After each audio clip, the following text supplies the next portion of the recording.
नारंग परिवार की शादी के दौरान तुम्हें इतना बड़ा अपमान सहना पड़ा। भावेश ने कहा, क्या तुम उनसे बदला लेने की शक्ति नहीं चाहते? क्या तुम नहीं चाहते कि तुम्हें वो रुतबा, वो शोहरत, वो ताकत मिल जाए? भावेश ने अपने चालाक स्वभाव का इस्तेमाल कर शिवम से अनुनय किया, लेकिन इसके बावजूद भी शिवम ने सिर्फ अपना सिर हिलाया और कुछ नहीं कहा। मुझे पता है कि तुम मुझसे अपने दिल की गहराई से नफरत करते हो। तुम चाहो तो जीवन भर मुझसे नफरत कर सकते हो और मुझे अपने पिता के रूप में स्वीकार नहीं करना चाहते हो तो वो भी मत करो। भावेश ने गंभीरता से कहा, केवल एक चीज है जो तुम्हें करने की जरूरत है, वो है शाह परिवार में वापस आना और अपने दादा को पहचानना। फिर तुम शाह परिवार से वो लेने में सक्षम हो जाओगे जो तुम चाहते हो और उस शक्ति के साथ तुम जो चाहो वो कर सकते हो। दिखने में इतनी सिंपल सी शर्त है, पर ये एक बहुत बड़ा मौका है जो तुम्हारे लिए शोहरत और ऊंचाइयों के सारे रास्ते खोल देगा। क्या तुम अब भी इसे स्वीकार करने को तैयार नहीं हो?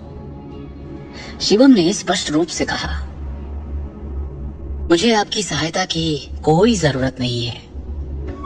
मैंने वास्तव में तब तुम्हारे और तुम्हारी माँ के साथ गलत किया था, लेकिन अगर तुम मेरी जगह होते तो शायद तुम भी ऐसा ही करते। एक आदमी जीवन में सब कुछ खो सकता है, हालांकि केवल एक चीज जो उसे नहीं खोनी चाहिए वो है वो शक्ति जो उसके हाथों में है। शिवम ने अपना सिर हिलाया और बेहद निराशा में आह भरी।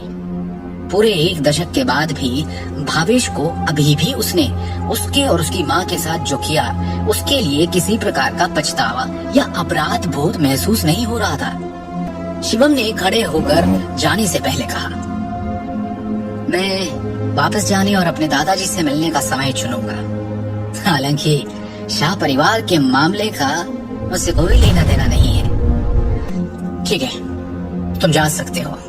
मैंने तुम्हें पहले ही शर्तें बता दी है और तुम्हारे जवाब का इंतजार रहेगा। मुझे पता नहीं क्यों ये यकीन है कि तुम अंत में अपना विचार बदल दोगे। हाँ, आपने जो कहना है या करना है वो कीजिए। नोएडा सिटी, पूर्वी जिला, रायजादा ग्रुप बिल्डिंग। इमारत के प्रवेश द्वार पर पहुंचकर शिवम गेस्ट हॉल में चलने के लिए आगे बढ़ा। सर, क्या मैं पूछ सकती हूँ आप किसे ढूंढ रहे हैं? रिसेप्शनिस्ट ने विनम्रता से पूछा।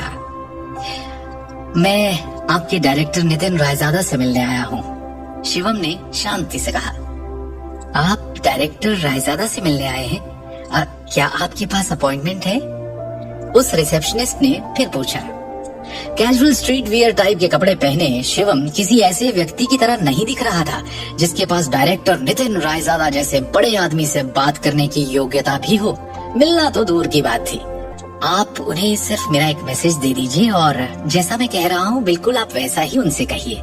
उन्हें बताइए कि मैं चेतन आनंद रायजादा का दोस्त हूँ। ठीक है, आप प्लीज कुछ देर वेट कीजिए।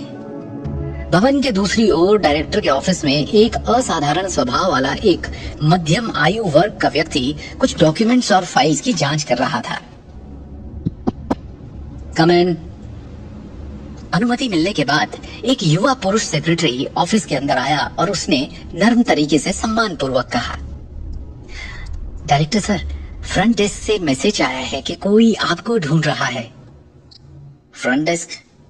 दिन के इस वक्त मेरा कोई अपॉइंटमेंट नहीं है, है ना? देखो, वो जो कोई भी है मुझे नहीं अपने लिए परेशानी ढूंढ रहा है शायद, और इसके लिए तुम्हें यहाँ आने और हर वो इंसान जो मुझसे यहाँ मिलने आए उसके बारे में मुझे बताने की जरूरत नहीं है, समझे?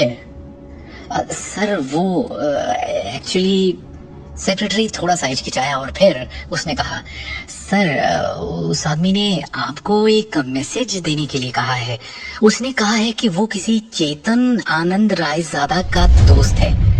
मुझे लगा शायद आपका कोई फैमिली मेंबर है या कोई रिश्तेदार जो आपको ढूंढते हुए आया है, इसीलिए सर मैं रिपोर्ट करने आ गया।